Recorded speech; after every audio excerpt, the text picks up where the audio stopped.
They didn't expect her to answer back.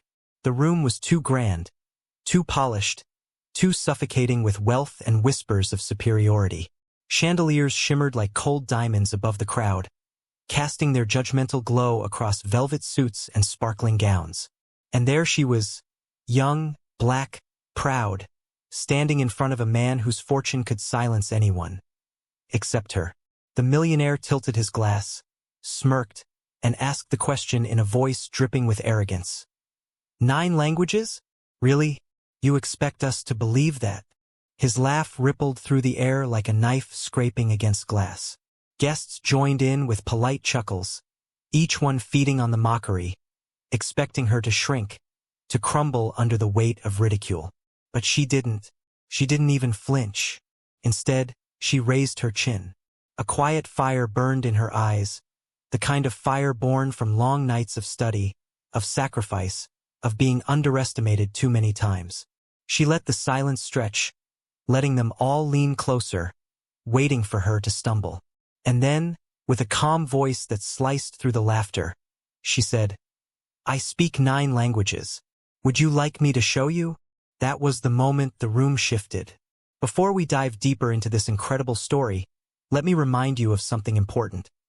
If this kind of story grabs your attention, if you believe in voices that refuse to be silenced, make sure you subscribe to the channel, drop a like, and leave your thoughts in the comments below. Your support helps us bring more powerful stories like this one to light, and trust me, you won't want to miss what happens next. The atmosphere thickened. The millionaire leaned back in his chair, his grin faltering, caught between disbelief and curiosity. No one in that room expected her to follow through. After all, what was she but a girl from a world far removed from chandeliers and champagne? But she was more than appearances, more than the labels society tried to brand onto her skin. She was the embodiment of resilience and intellect, and she had carried 9 entire worlds of language within her. She began with French, her words rolling off her tongue with the elegance of Parisian nights. The guests blinked in surprise, recognizing phrases too natural to be memorized. Without pausing, she shifted to Spanish, her rhythm quick and fluid, weaving a melody that danced through the air. Gasps rose around the room. Then came Arabic, its strength and poetry pouring out in sharp, flawless sounds that made even the most skeptical pause. By the time she switched into Mandarin, jaws were dropping. Guests glanced at one another, whispering, no longer laughing but questioning everything they thought they knew. She wasn't just reciting rehearsed lines. She was conversing, forming meaning, bending language to her will as though each one belonged to her since birth. The millionaire's smirk vanished completely. His hand, once steady on the glass, trembled just enough to betray him. His arrogance, once impenetrable, was cracking. But here's what none of them understood. This wasn't just about showing off talent. For her, speaking 9 languages wasn't a party trick. It was survival. It was the legacy of nights when she taught herself by candlelight, the gift of books borrowed and never returned, the stubborn belief that her mind could take her further than anyone ever imagined. The room had grown silent, every ear hanging on her words as she moved from one tongue to another. Portuguese, German, Russian, her voice steady, unwavering. And when she finally stopped, after the 9th language left her lips like a final triumph, she let the silence hang heavy. No one dared laugh. No one dared even breathe too loudly. The millionaire, once the predator in the social arena, was now cornered prey. He opened his mouth as if to retort, but the words refused to come. Because in that moment, everyone in the room knew he wasn't the smartest person there. She was. What she didn't know yet, however, was that this night would change everything. The laughter that once tried to drown her out had turned into stunned silence. But soon, that silence would turn into something far more dangerous. Because powerful men don't like being humiliated. And she had just struck at his pride in front of everyone who mattered to him.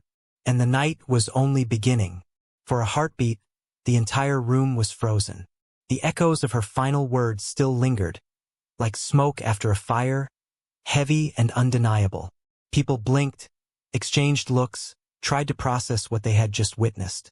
A young black girl, Someone they had expected to fade into the background had just taken center stage and silenced a man whose wealth usually drowned every other voice.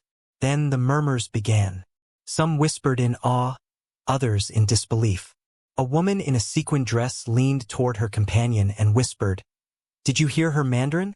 It was perfect." Another muttered under his breath, "She must have memorized something. No one just speaks 9 languages."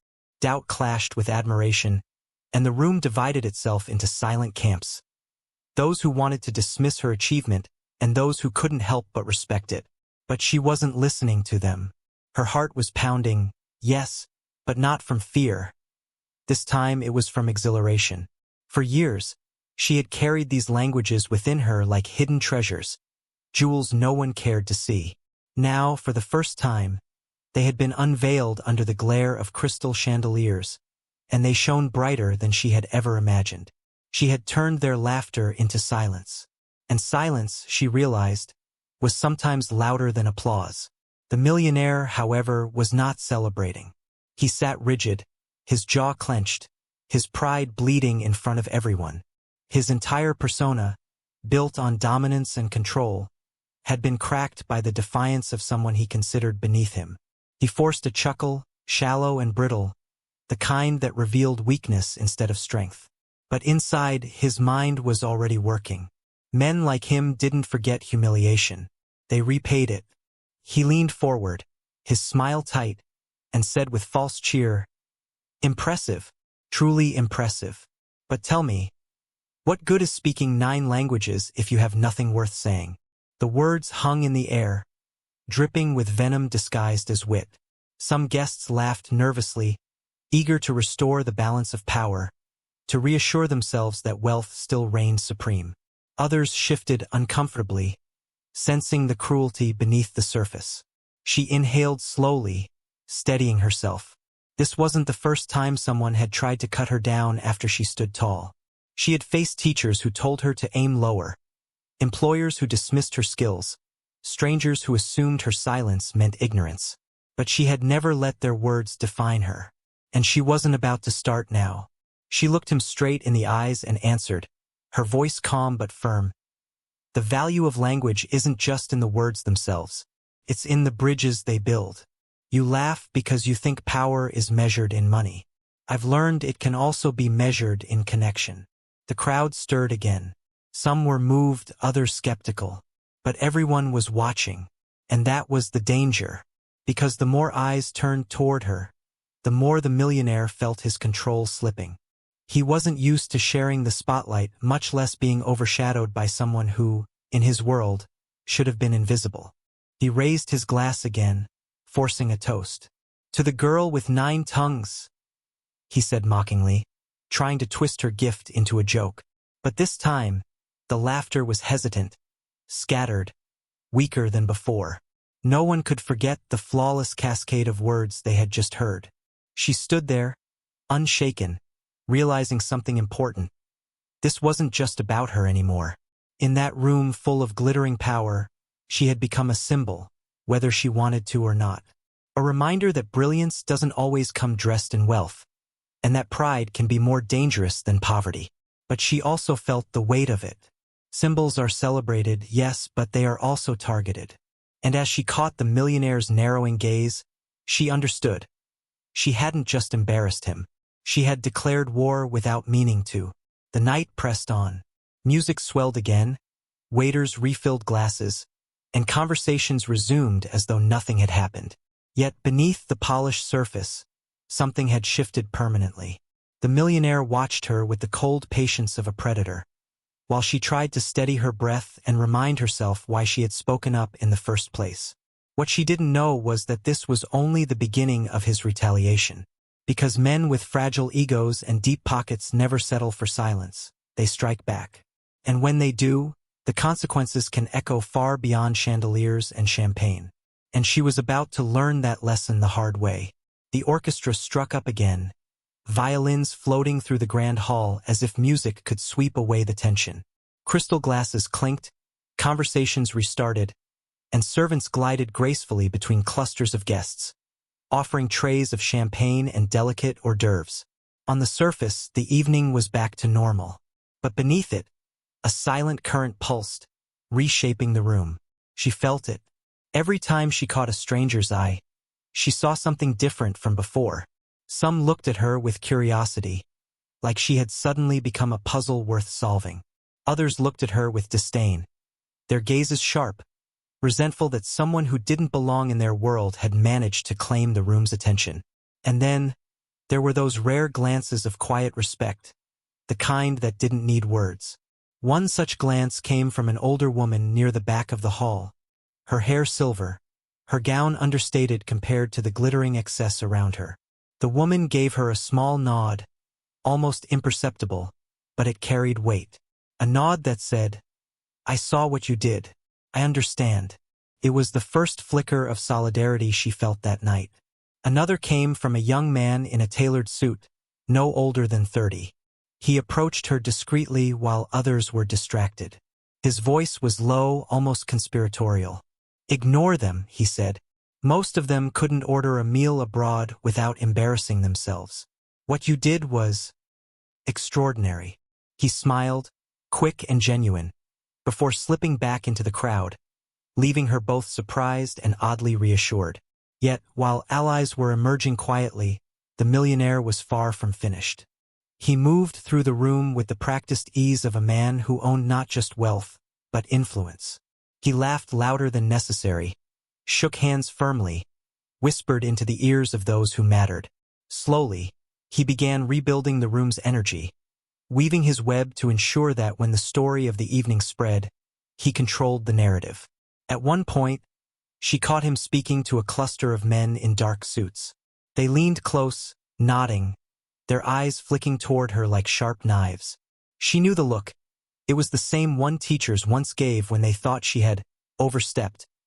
The same one managers wore when she dared to aim higher than they expected. It was the look of people preparing to put her back in her place. Still, she refused to retreat. She stood taller, holding her glass with steady hands, reminding herself that pride wasn't arrogance. It was survival. Pride had carried her through every obstacle. The nights of studying alone, the ridicule of classmates, the skepticism of those who thought she was too ambitious. And tonight, that same pride refused to let her shrink.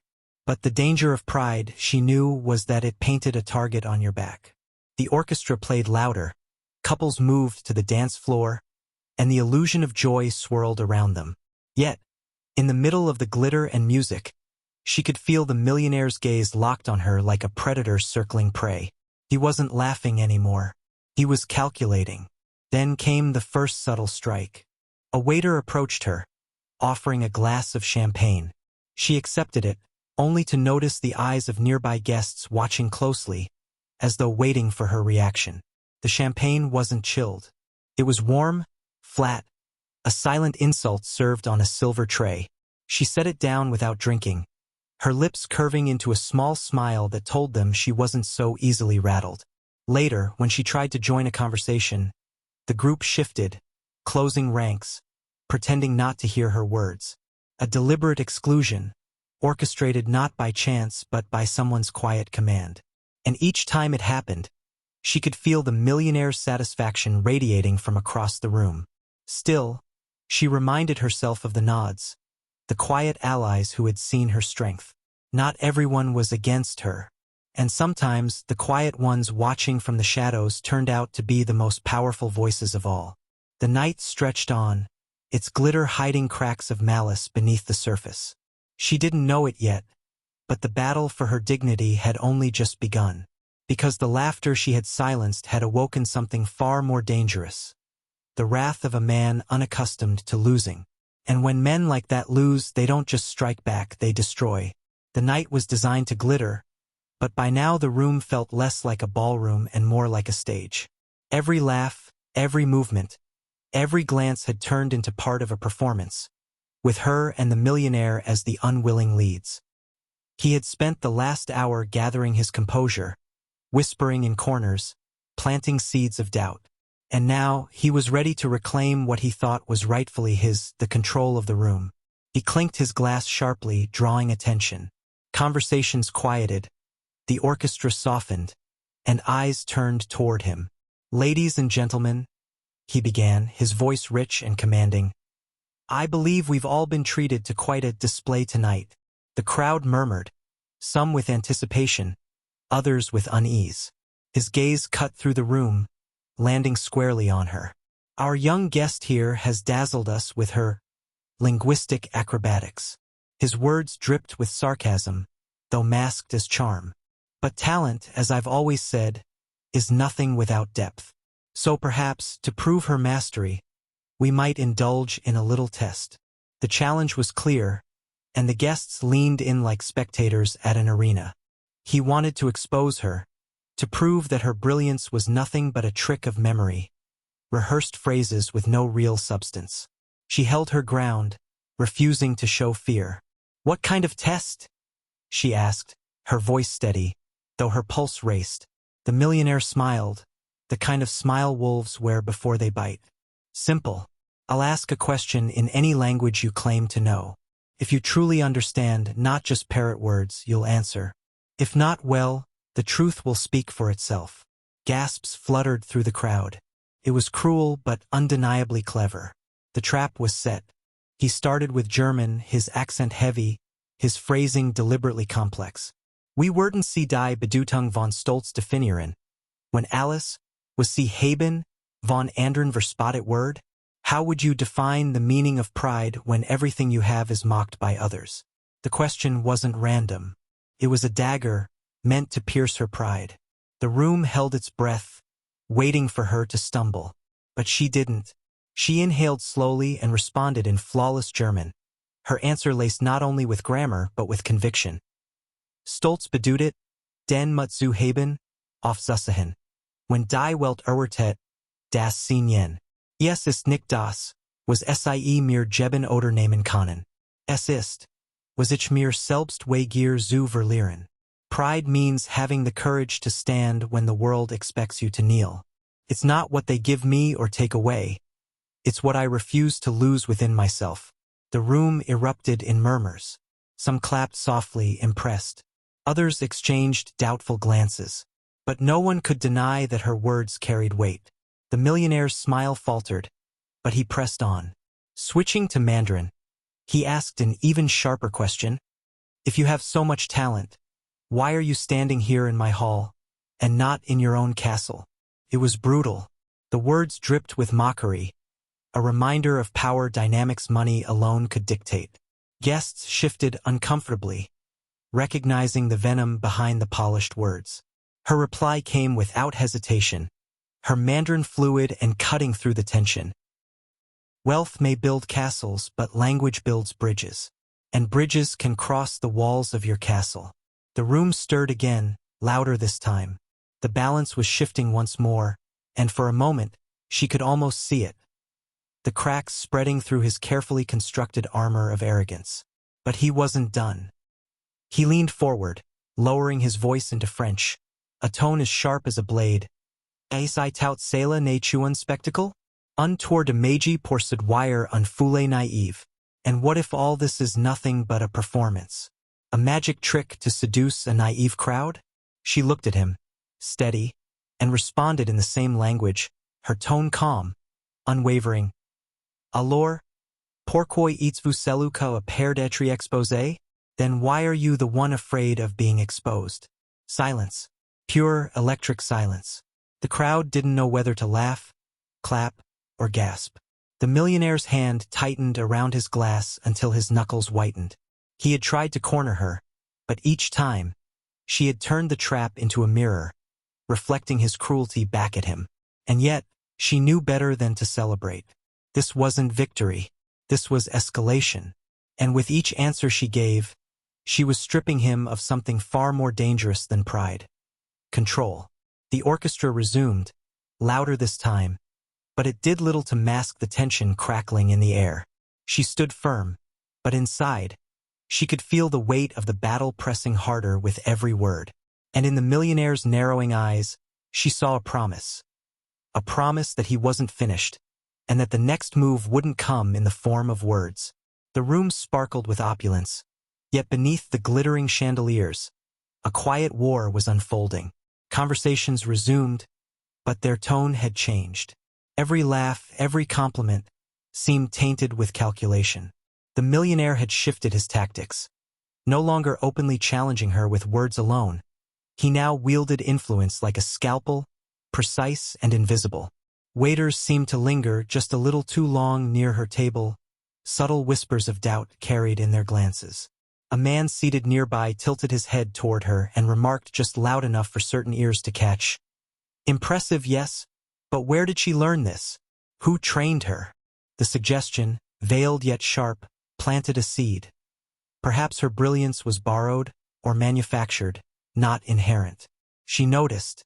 Every whisper, every shift in posture, every discreet glance meant something. The room was no longer just a crowd of admirers. It had become a minefield. The millionaire moved fluidly through clusters of guests, greeting each with charm, quietly bending their perceptions, reinforcing the idea that she was an intruder in a world she didn't belong to.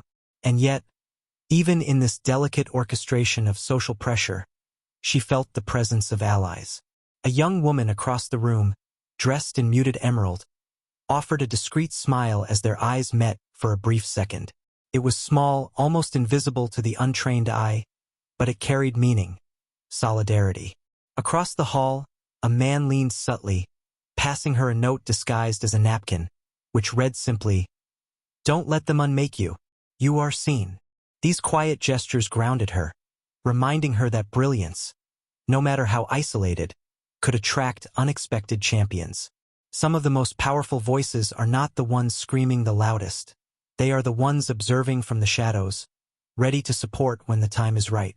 Meanwhile, the millionaire began weaving his web more intricately. He started conversations in such a way that she was always slightly behind, forced to respond under subtle pressure. His questions were designed to appear casual but carried hidden implications. "So, what inspired your studies in Mandarin?" he asked an influential guest near her. Was it family, travel, or other influences? The intent was obvious. He wanted the answer to falter, to reveal that her skill might be superficial. She held her composure, smiling faintly, responding politely and confidently. Each correct answer, each graceful movement, chipped away at his carefully constructed narrative.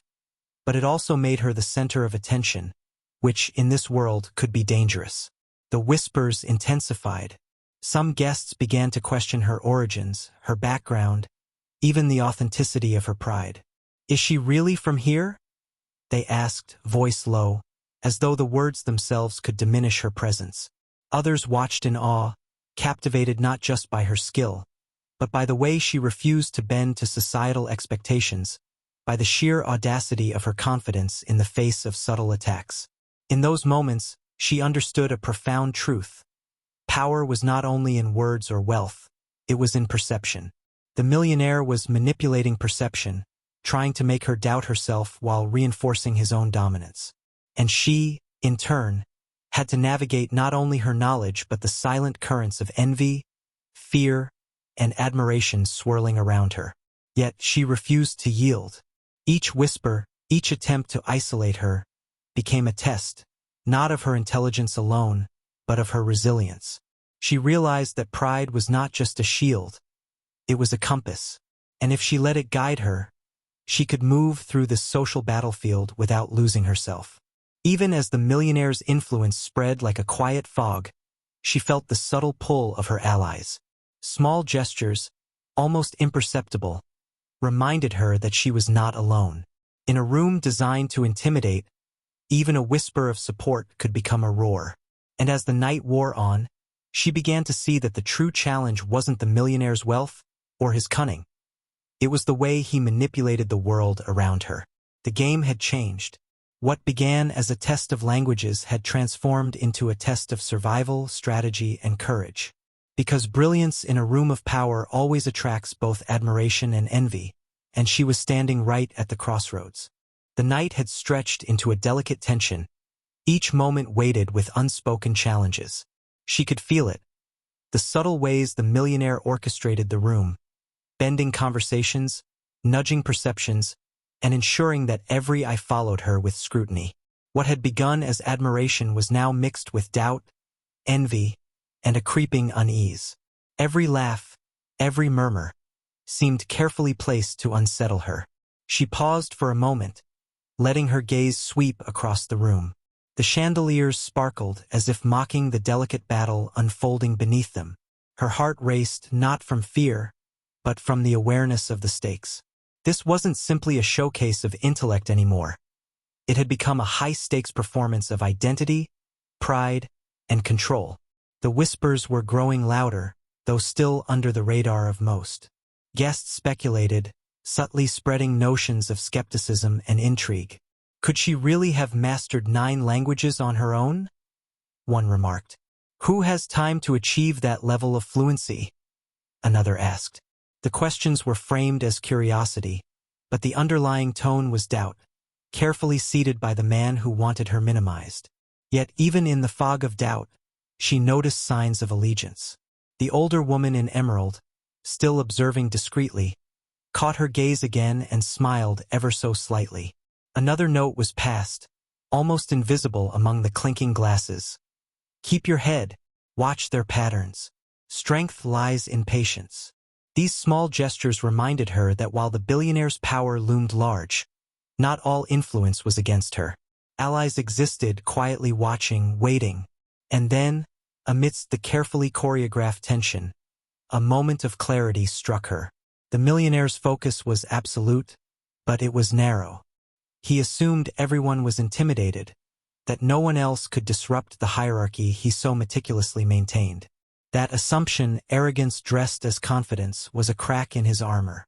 She realized she didn't have to compete with his wealth, nor could she. She had to compete with his ego.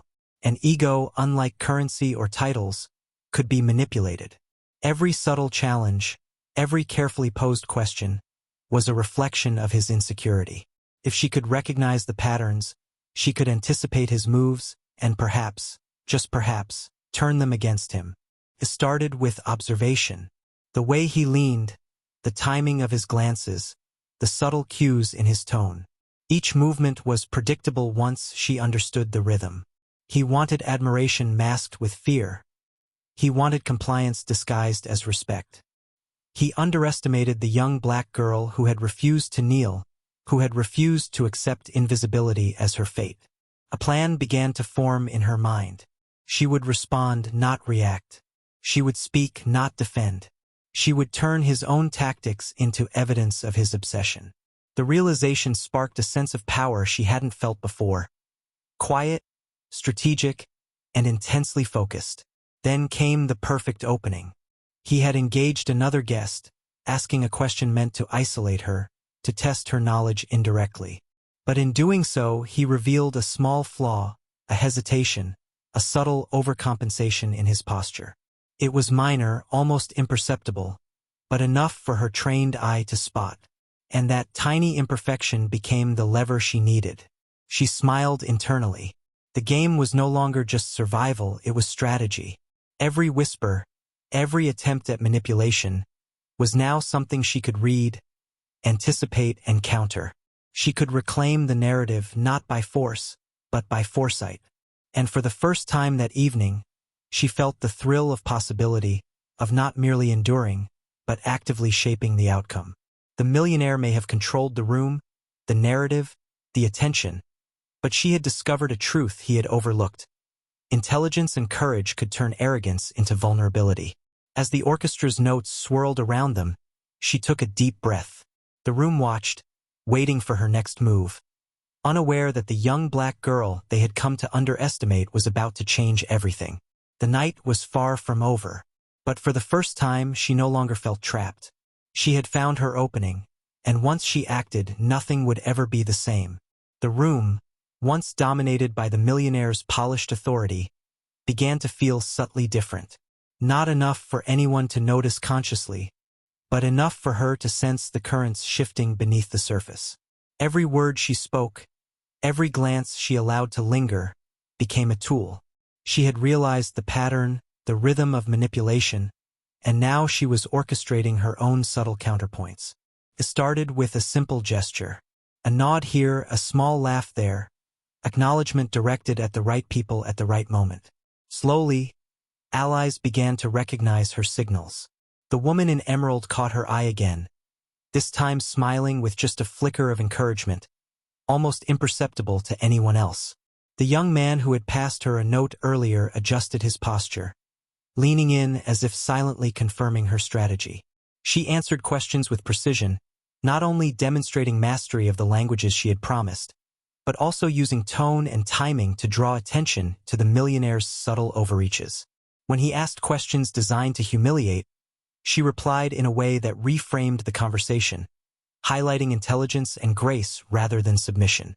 Each response was a mirror held up to his arrogance, reflecting the room's attention back on him. And the guests noticed. Whispers shifted from doubt to admiration. Subtle nods, quiet exclamations of approval, soft claps in corners of the room. These small acts signaled a change in perception. The young black girl who had been underestimated was now drawing eyes not because of novelty, but because of undeniable skill and poise. The millionaire's smile no longer felt secure. Each calculated move she made chipped away at the narrative he had meticulously constructed. He tried to regain control with a louder laugh, a pointed compliment wrapped in thinly veiled mockery, but the room's energy had already begun to tilt. His dominance, once unchallenged, now felt precarious. It wasn't immediate and it wasn't obvious. Most guests were still caught in the spectacle, but the subtle tension was palpable. Social hierarchies, usually as predictable as the ticking of a clock, were bending. The power dynamic she had feared was beginning to invert, almost imperceptibly, as her presence radiated quiet authority. She noticed the millionaire's eyes flicker with irritation, the twitch at the corner of his jaw, the almost imperceptible tension in his posture. He realized, too late, that he had underestimated her. His strategies, reliant on fear and manipulation, were ineffective against someone who understood not just language but human psychology. She read him like a book, anticipating his moves while appearing entirely unruffled. By the time she responded to his next challenge, a complex Arabic phrase meant to confuse and embarrass, she did so with ease and eloquence. The crowd leaned in, amazed at the clarity and depth of her answers. Murmurs of admiration now mingled with the lingering doubts he had seeded, and the balance of attention was shifting. She wasn't just holding her ground anymore. She was directing the gaze of the room. The millionaire's lips pressed into a thin line. He attempted another subtle intimidation, a casual remark designed to isolate her from the allies she had gained. But she anticipated it, countering with a pointed question that drew laughter and nods from influential guests. The room felt alive with a new energy, a ripple of respect and fascination spreading through corners that had once been indifferent or mocking. In that moment, she understood a crucial truth. Influence is not about volume, wealth, or intimidation. It's about perception, timing, and the courage to act decisively when the opportunity arises. And she had found that opportunity. The night was far from over, but the tide had turned. What began as a battle for validation had evolved into a duel of intellect and strategy. And in that glittering ballroom, beneath chandeliers and whispered judgments, a young black girl was no longer the underdog. She was the force everyone had to reckon with. The ballroom, once a stage for effortless control, now felt electric with subtle shifts. Every step she took, every word she spoke was being measured, not just by the millionaire, but by the entire audience that had once laughed at her. She had turned the tables without grand gestures, without loud declarations. Yet the effect was undeniable. The room's focus had shifted. The millionaire, who had been so accustomed to commanding attention, now found himself reacting instead of acting. His usual confidence faltered as he watched the young black girl answer questions with grace, precision, and an unshakable poise that drew admiration and attention alike. Each successful response of hers chipped away at his aura of invincibility. It began with small signs. His laughter, once effortless, now felt strained, forced. A hand that had rested lightly on his glass began to tighten, knuckles whitening as he tried to maintain composure. Even the tone of his speech, once smooth and commanding, now carried a subtle edge, a trace of impatience and irritation. The young woman noticed. She didn't need to push. She only needed to maintain her rhythm. Each time he attempted a sharp remark or a cleverly veiled insult, she responded not with anger, but with a calm precision that exposed his words for what they were. Attempts to manipulate a room she now subtly controlled. At one point, he asked a convoluted question in Spanish, designed not merely to test her skill but to trip her up in front of an audience that was watching eagerly. "Tell me," he said, his voice layered with amusement and a hint of menace. "How would you reconcile intellect with humility when one's talents surpass the expectation of those around them?" The words hung in the air like a gauntlet. Guests leaned forward, sensing a moment of confrontation. And yet, she met the challenge with a soft smile, her voice clear and measured. Intellect and humility are not opposites. True skill shows when one lifts others, not to claim superiority, but to share understanding. Pride is not about surpassing others. It is about standing firm in your truth without fear of judgment. A ripple of murmurs spread across the room. Some were impressed, some unsettled, but none could ignore the weight of her words. She had taken his challenge and turned it into a statement of authority, one that resonated far deeper than mere knowledge of languages. The millionaire's jaw tightened. He tried another tactic, subtle intimidation disguised as a compliment. "Such confidence," he said with a thinly veiled smirk, "is rare, but sometimes dangerous when untempered." His eyes flickered with something she recognized. Frustration. He could no longer control the narrative. The room was not just witnessing her brilliance, it was responding to it, and the crowd began to lean toward her side. Conversations shifted quietly, whispers of admiration mingling with recognition of the subtle power she wielded. The allies who had been discreet earlier now offered small smiles and nods, lending her invisible support as the tension escalated. She realized something critical. Her presence alone had become a challenge to authority, an unspoken truth that no wealth could suppress. He could try to intimidate, to manipulate, even to charm, but he could not erase what he had just seen. Skill, courage, and intellect standing unyielding. The millionaire took a slow breath, attempting to regain composure, yet his eyes betrayed the struggle. For the first time that evening, he was not the center of attention. She was, and every subtle strategy he employed now only highlighted his own discomfort. As the music swelled in the background, the tension between them crystallized. He, frustrated by the loss of control. She, poised and unshakable, commanding not through force but through undeniable presence. The evening had transformed from a simple display of language into a duel of pride, perception, and power, with the audience silently choosing sides. And in that charged silence, she knew one thing for certain. The real challenge was just beginning. The room felt charged, as if the air itself had grown heavier with anticipation. Every subtle glance, every half-smile, was amplified in the gilded hall. She could feel the collective gaze of the audience settling on her, weighing her every move, listening for her every word. The chandelier lights reflected off polished surfaces, casting glimmers across expectant faces. Yet she saw them all clearly, the pattern in their attention like lines on a map she had learned to read. The millionaire, for all his wealth and influence, was now operating on instinct, reacting rather than controlling. His hands, which had once rested easily on his glass, now flexed nervously. His laughter, which had echoed confidently earlier, had become sharper, uneven, betraying the strain of keeping composure. Guests began to notice it too, subtly, almost subconsciously. She knew the moment had come, not just to defend her pride or answer his challenges, but to strategically assert herself, turning the room's perception fully in her favor. She began with the smallest gestures, a poised nod to those whispering in admiration, a confident tilt of the head, eyes meeting the audience with quiet assurance. Each movement was deliberate, signaling calm, intelligence, and an unspoken challenge. She was not to be underestimated.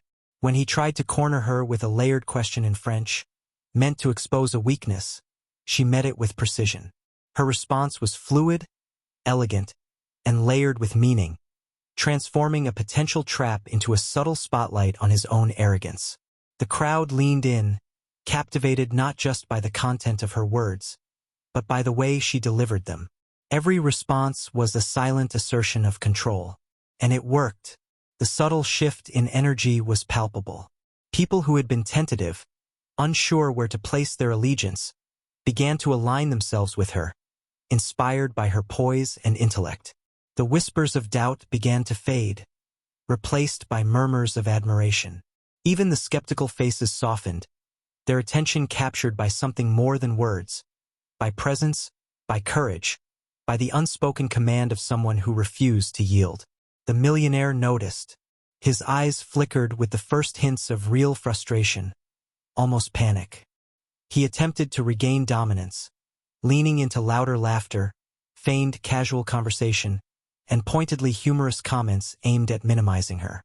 But each attempt only highlighted the discrepancy between his controlled facade and her authentic confidence. The guests noticed it too, the subtle imbalance, the vulnerability that money and authority could no longer fully mask. She smiled slightly, almost imperceptibly, realizing the power of perception. Wealth and arrogance could command a room, but intelligence, timing, and courage could redirect the gaze, shifting influence with quiet precision. And tonight, she was doing just that. A young man, previously silent, now subtly gestured toward her, offering a faint nod of support. The woman in emerald, still watching from a distance, smiled more openly. These small, almost invisible gestures created a network of silent allies, a web of influence that reinforced her position without a single overt move. And the millionaire, trapped by his own overconfidence, could do nothing but watch. His calculated charm, his attempts to control, his subtle intimidation, all failing to disrupt the subtle yet powerful shift she had created. The room had begun to see the truth. Brilliance and courage often outshine wealth and ego, no matter how polished the exterior. The tension crackled like electricity. Every guest sensed it, even if they couldn't name it. The young black girl, once underestimated, had become the axis of attention, subtly controlling the narrative without a single overt act of aggression. And the millionaire, for all his resources, was left exposed, navigating a battlefield he had not anticipated. As the night pressed on, the game was clear. Perception was power, patience was strategy, and she was no longer a participant. She was the player defining the rules. The hall had transformed. What had begun as a glittering stage of wealth and influence now felt more like an arena of subtle strategy. Every glance, every word carried weight. She moved with calm precision, aware that every syllable spoken could shift perception, tilt loyalties, or unravel control. The millionaire, once untouchable, now seemed confined by invisible lines that her intelligence had drawn around him. He tried again, this time with a public demonstration. A question, poised for maximum effect, delivered in a mix of Italian and Arabic to test her composure, her fluency, and her nerve in front of the assembled crowd. "Tell us," he said, voice rich, calculated. "How would you explain your mastery to those who doubt that brilliance can come from someone without influence or pedigree?" It was meant to corner her, to expose any trace of insecurity. The audience waited, sensing the duel unfolding, the tension almost tangible. And yet, she didn't hesitate. She drew in a measured breath, letting her eyes sweep the room, acknowledging the subtle nods of encouragement from her silent allies. Her voice rose, clear, composed, effortlessly switching between languages mid-sentence, each phrase precise and deliberate. "Brilliance is not inherited," she said, weaving French, Spanish, and Mandarin seamlessly. "It is discovered, nurtured, and defended. Influence may open doors, but understanding and courage walk through them alone. Doubt reveals more about the doubter than the one who stands." The effect was immediate. Murmurs of admiration swirled through the room. The audience leaned in, captivated not just by her multilingual prowess, but by the poise, clarity, and quiet authority with which she commanded attention. She had turned his trap into a showcase of her own skill, leaving the intended humiliation transformed into a demonstration of control. The millionaire's expression shifted. His carefully maintained composure cracked at the edges. The corners of his mouth tightened. A subtle tremor betrayed the first hint of panic. He attempted another joke, thinly veiled as humor, aimed at undermining her pride. But she anticipated it. A small, strategic pause, a knowing smile, and her response reframed the moment entirely. "Humor is a tool," she said softly, her voice carrying through the room. "But laughter should lift, not diminish. And respect, once earned, doesn't need to be forced or feared." Gasps of subtle surprise rippled through the crowd. Even those who had been skeptical moments before could not ignore the clarity and force of her words. Her presence had begun to define the room's energy. And the millionaire, for all his attempts, was increasingly defined by reaction, never by initiative. Small acts of support from her allies became more visible, though still discreet. A nod, a quiet smile, an approving glance. They all strengthened her position while the tension around him grew. He realized, perhaps too late, that no wealth could insulate him from the consequences of underestimating someone who understood the unspoken rules of influence, observation, and timing. And the audience knew it. They saw the contrast, subtle yet undeniable. The young black girl, confident and articulate, standing firmly in her truth. The millionaire, flustered and reactive, struggling to reclaim authority that no longer flowed naturally. For the first time, she felt the thrill of strategic mastery. This was not just survival. This was command without overt confrontation. Power asserted through intelligence, grace, and the careful manipulation of perception. The crowd, silent witnesses to this duel of mind and will, had begun to align with her. The millionaire, aware of the shift but unsure how to respond, took a measured breath, realizing that the night had moved beyond tests of language. The real contest was perception, control, and poise, and on all three fronts she was now leading. The night had grown heavy with anticipation, each conversation now tinged with the invisible duel unfolding at its center. The chandelier light reflected off crystal glasses, but all she could focus on was the pattern of the room. The way eyes darted, the subtle shifts in posture, the faint murmurs that accompanied every move the millionaire made. He was restless now, his carefully curated charm beginning to fray. Every attempt to redirect attention or control the narrative faltered, exposing the cracks in his composure. And she, standing poised amidst it all, had discovered the advantage.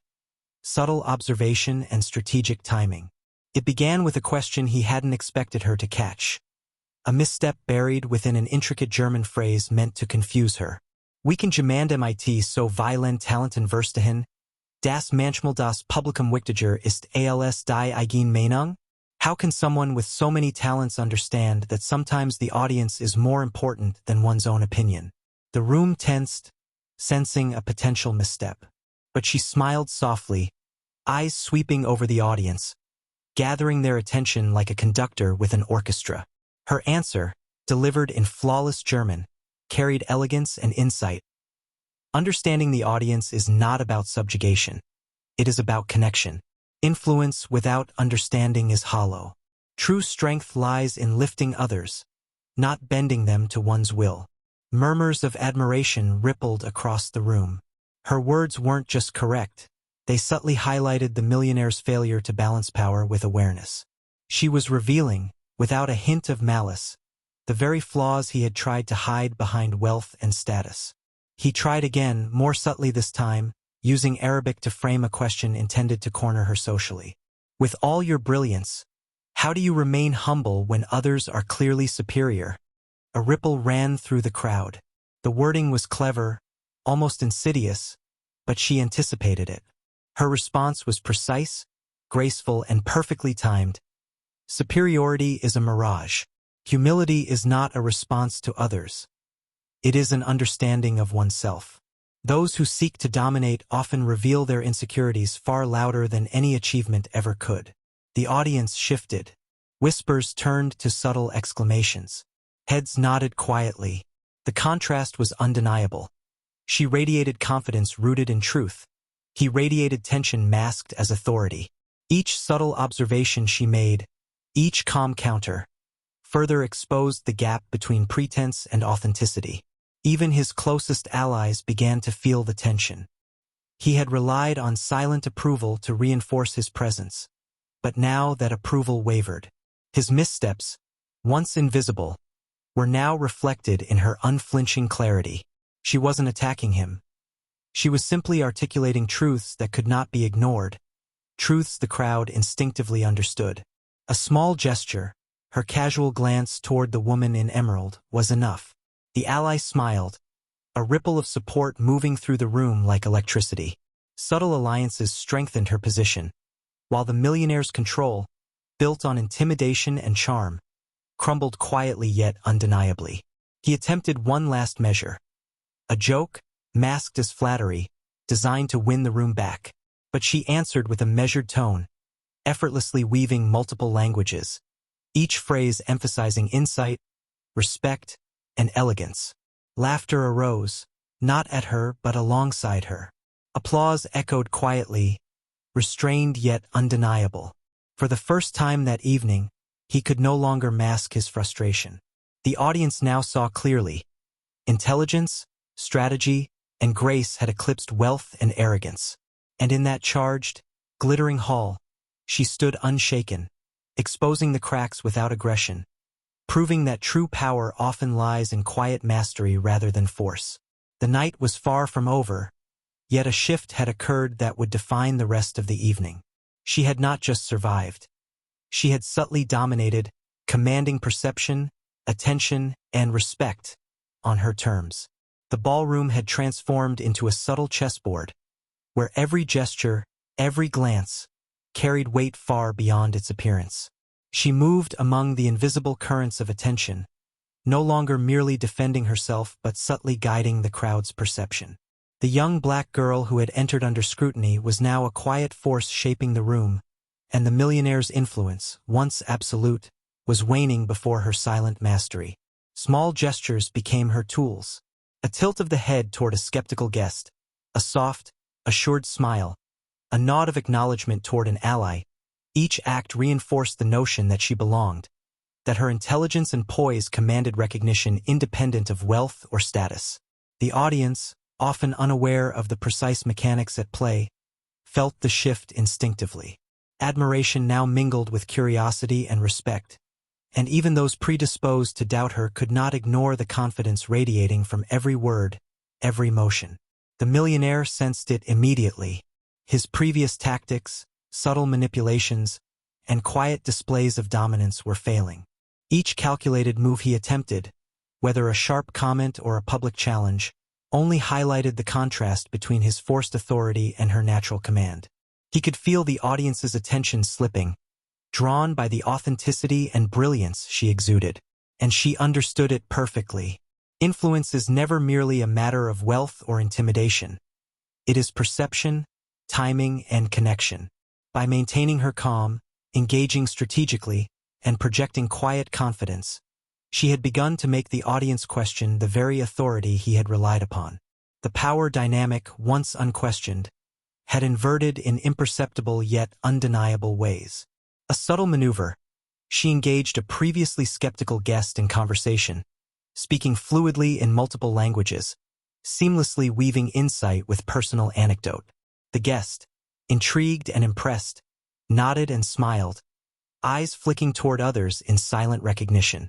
This small act reverberated through the room, a subtle chain reaction that slowly eroded the illusion of the millionaire's dominance. He attempted a counter, a carefully crafted joke aimed at reclaiming control, but it fell flat. Laughter, when it came, followed her lead. The room's energy no longer mirrored his intentions, it followed hers. Every attempt to intimidate, to assert superiority, was now met with a composed smile or an articulate response, reinforcing her growing aura of influence. Even his closest allies began to shift subtly. Conversations once dominated by deference now carried questions about authenticity and insight. Guests whispered to each other, comparing observations, their curiosity piqued by the contrast between her calm authority and his strained composure. Her presence had become the lens through which they evaluated the room. She realized that dominance is not always obvious. Sometimes, it is invisible, exerted through perception and subtlety. By observing, understanding, and acting with deliberate patience, she had guided the crowd without force, allowing them to arrive at admiration naturally. This was influence at its purest, unseen yet undeniable. And the millionaire, acutely aware of the shift but powerless to reverse it, began to falter. His gestures, once confident and commanding, now betrayed tension. His smiles were tighter, more forced. Each attempt to regain control revealed, rather than concealed, the vulnerability she had quietly exposed. In the midst of this delicate orchestration, she understood the final lesson of the evening. The true measure of power is not wealth or social position. It is the ability to navigate perception, maintain composure under scrutiny, and turn subtle opportunities into decisive influence. And tonight, in this glittering hall of whispered judgments and admiring glances, she had done exactly that. The night was far from over, but the course had been set. She had not merely survived scrutiny. She had quietly dominated the social battlefield, guiding perception, shaping admiration, and leaving the millionaire to wrestle with a reality he had never anticipated. The night had reached a new level of intensity. The room's glittering decor, once just a backdrop, now seemed to reflect the invisible battlefield unfolding within it. Every eye, consciously or not, followed her movements, every gesture carrying subtle significance. She had learned the rhythm of the room, the cadence of attention, and she wielded it like an artist painting in whispers and glances. The millionaire tried to regain his grip, attempting a question designed to challenge not only her intellect but her presence. He spoke in a mix of languages, each word carefully chosen to confuse, to isolate, to unsettle. With all your accomplishments, do you not find humility difficult when others are so easily impressed? She paused, letting the question hang, the weight of expectation pressing subtly on the crowd. Then she smiled, not a smile of arrogance, but of quiet certainty. Her voice flowed effortlessly, moving between languages with the elegance of a symphony. Humility is not a response to admiration, she said. It is the acknowledgement of one's own truth, and the grace to act without seeking approval. One's worth is defined not by reaction, but by presence. A ripple moved through the audience. Heads nodded, whispers spread, and the room seemed to lean closer, absorbing every word. In that moment, she had created a small but powerful revelation. Her brilliance was autonomous, undeniable, and untouchable by the millionaire's attempts at manipulation. He tried again, attempting subtle intimidation disguised as praise. "Such command of language is rare," he said, voice carefully modulated. "Do you not fear that others may feel overshadowed?" Her reply was precise, controlled, and elegantly phrased. "Confidence inspires, it does not diminish. True mastery uplifts, and in doing so, it reveals the insecurities of those who cling to authority instead of understanding." The crowd's reaction was immediate. Whispers of admiration mingled with silent acknowledgement of his faltering control. Even his allies, who had once mirrored his composure, now cast hesitant glances, sensing the shift. The subtle cracks in his facade were becoming visible not only to him but to all who watched. She began to orchestrate these moments deliberately, small revelations that exposed arrogance, missteps, and the fragility beneath wealth and status. Each interaction, each linguistic flourish, was a brushstroke painting a portrait of quiet dominance. She did not attack, she illuminated, and the audience, drawn by the clarity of her presence, absorbed every nuance. The millionaire's frustration grew with each passing exchange. His attempts at control were increasingly transparent, his charm now tinged with desperation.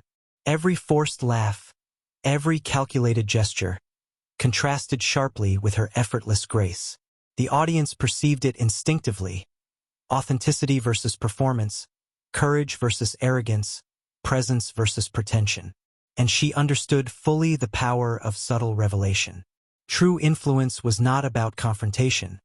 It was about creating moments that naturally shifted perception. Each carefully measured answer, each deliberate movement, was a revelation that spoke louder than wealth or social standing ever could. By the end of the evening, She had transformed the atmosphere of the room. Where doubt had once lingered, respect now flowed quietly but undeniably. Where the millionaire had sought to dominate, he now reacted, constrained by the perception she had shaped. And through it all, she moved with calm authority, orchestrating a narrative of brilliance, dignity, and control, leaving the audience and the once mighty man in silent acknowledgement of her power. The night had reached a crescendo, a delicate balance of tension and expectation hanging in the air. Every guest in the room sensed that something remarkable was unfolding, something that transcended wealth, status, and pretense. Her presence was magnetic, each movement calculated yet natural, commanding attention without force. She had shifted the narrative entirely, guiding perception with subtle precision, and now the moment for consolidation had arrived. It began with a small, deliberate act.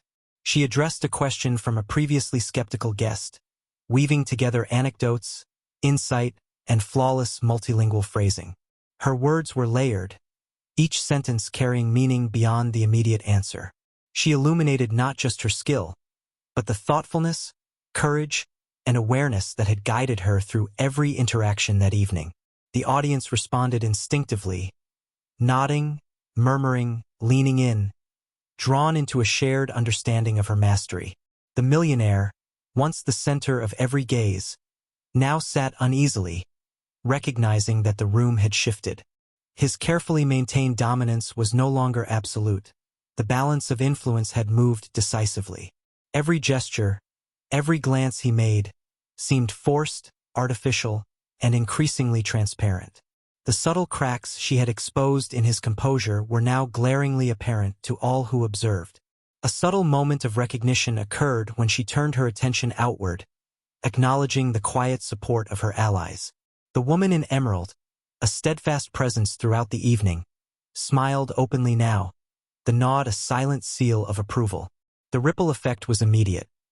The audience, already captivated, began to consolidate its admiration, forming an unspoken consensus that she had not only earned their respect but had fundamentally redefined the room's social hierarchy. Her response to the millionaire's final attempt at subtle dominance, a comment wrapped in humor, designed to reclaim attention, was calm, precise, and unassailable. She answered with clarity, weaving languages seamlessly, emphasizing insight and integrity over bravado or intimidation. The audience erupted in quiet applause, a collective acknowledgement that transcended any individual attempt at control. He watched, helplessly, as the momentum fully shifted. The very tools he had relied upon, wealth, charm, subtle manipulation, were now insufficient. Every effort to regain authority was countered by her composure, her intelligence, and her ability to command perception without force. The contrast was undeniable, the narrative irreversible. She had become the focal point, the authority not by title or money, but by mastery, presence, and strategic brilliance. In that moment, recognition flowed naturally, not just as admiration but as understanding. Guests began to engage more openly with her, asking questions, seeking insight, and quietly confirming her position as the most compelling presence in the room. Even those who had once doubted could not resist the clarity of her intellect and the elegance of her demeanor. The millionaire, for all his resources and social leverage, could only watch as the audience gravitated toward her. He was rendered impotent not through confrontation, but through observation, the subtle, undeniable shift in perception that she had orchestrated with meticulous precision. And she, fully aware of the power she had cultivated, did not gloat. Instead, she stood poised, elegant, and serene, allowing the recognition to settle naturally. Her victory was not loud or aggressive. It was quiet, undeniable, and profound.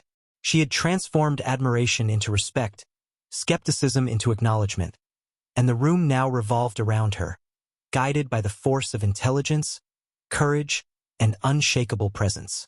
The night, which had begun as a test of skill and pride, ended as a testament to strategic mastery and the undeniable influence of authenticity. And in that moment, she understood the depth of her own power. Not in wealth, not in status, but in the ability to move perception, command attention, and leave a room forever changed. The room seemed to hold its breath. Every glance, every subtle murmur, had been drawn into a singular focus, her. The young black girl who had entered with scrutiny, curiosity, and doubt now stood as the undeniable force of the evening. The millionaire, once commanding, now floundered in the quiet storm she had orchestrated. Every attempt at humor, dominance, or distraction fell flat. His presence reduced to a shadow in the brilliance she radiated. It began with a final question, one meant to intimidate, layered in complexity, spoken in a mix of French, Italian, and Arabic. The crowd leaned forward, sensing the potential for embarrassment, for confrontation. And yet, she did not flinch. She absorbed the weight of the moment, the eyes of hundreds upon her, and responded with a calm, unwavering confidence that seemed to slow time itself. "True understanding," she said, moving seamlessly between languages, her tone elegant yet commanding, "is not proven by superiority over others. It is measured by clarity, by empathy, and by the courage to remain authentic when challenged. Authority without comprehension is hollow. Judgment without insight is empty. And those who rely on fear to assert influence will always find it fleeting." The effect was instantaneous. Murmurs of awe spread like wildfire through the crowd. Heads turned, eyes widened, and subtle nods of approval rippled across faces previously masked in skepticism. The millionaire's lips parted, an attempt to speak, to reclaim control, but no words emerged. The room had shifted, irrevocably, and the realization settled upon him like a weight he could neither lift nor deflect. She moved with deliberate grace, acknowledging subtle gestures of support from the audience. Nods, small smiles, the quiet leaning in of observers now fully captivated. Each movement reinforced the authority she had quietly constructed throughout the evening. No force, no confrontation, only presence, strategy, and intellect. The energy of the room bent toward her, an invisible tide that left the millionaire stranded on the shore of his own hubris. A final strategic gesture. She glanced toward a particularly skeptical guest, offering a brief, knowing smile. The ripple was immediate. Whispers of admiration mingled with visible recognition of her skill. The audience's alignment was complete. They saw clearly what he could not. Brilliance, poise, and authenticity had conquered pretense and intimidation. The millionaire remained silent, the realization of his impotence settling deep. Every attempt to dominate had been subtly neutralized, every carefully designed social maneuver undone by her understanding of perception, timing, and presence. His wealth, his status, his cultivated charm, all insufficient against her quiet mastery. And the crowd understood. The room, once divided by doubt and curiosity, now stood united in recognition of her skill and courage.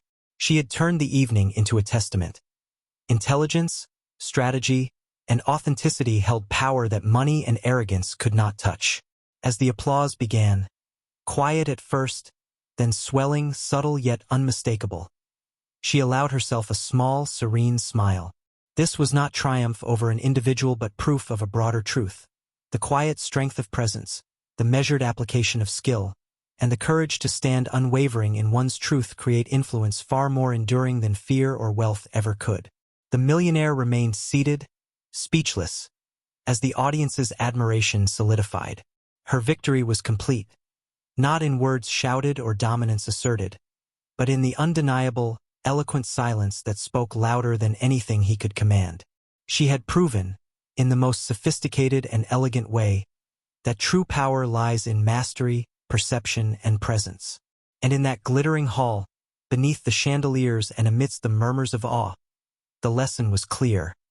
Brilliance, courage, and authenticity can silence even the most confident, leaving a room forever changed.